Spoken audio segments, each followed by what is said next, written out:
గ్రామంలో రామన్న అనే యువకుడు అందచందాలు చూసి మోహించి ఒక పరమ గయ్యాలిని పెళ్లి చేసుకొని చాలా కాలం నరకం అనుభవించి తన కష్టాలు ఒక స్నేహితుడికి చెప్పుకున్నాడు. ఊళ్ళోకి ఒక సాధువు వచ్చాడని అందరూ తమ కష్టాలు ఆయనకు చెప్పుకొని వాటిని తొలగించుకునే మార్గం తెలుసుకున్నారని స్నేహితుడు రామన్నతో అన్నాడు.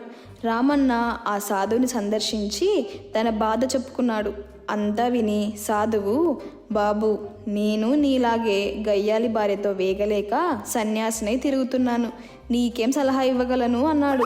తరువాత రామన్న పొరుగు గ్రామం వేంచేసిన నిత్యానంద స్వాములను కలుసుకొని తన గోడు చెప్పుకున్నాడు. నాయనా, నేను కటిక పేదవాణ్ణి, అందుచేత నాకు పెళ్లి కాలేదు, సంసారం ఎరగను, నీకు సలహా చెప్పే అర్హత నాకు లేదు అన్నాడు నిత్యానందుడు. రామన్న అక్కడి నుంచి ఒక పాడుబడిన ఇంటి సమీపంలో కూర్చొని ఆలోచిస్తుండగా ఎవరో వెనుకగా వచ్చి భుజం మీద చెయ్యి వేసి, నాయనా, ఏమిటి నీకు వచ్చిన కష్టం? నన్ను చంద్రయ్య అంటారులే అన్నాడు. రామన్న చంద్రయ్యతో తన కష్టం చెప్పుకున్నాడు. చంద్రయ్య బిత్తరపోతూ, నేను గయ్యాలి భార్యతో వేగలేక ఆత్మహత్య చేసుకున్నాను, నా భార్య చావు బతుకుల్లో ఉన్నది, చచ్చి నా వెంట పడుతుందేమోనని హడలిపోతున్నాను అని మాయమైపోయాడు.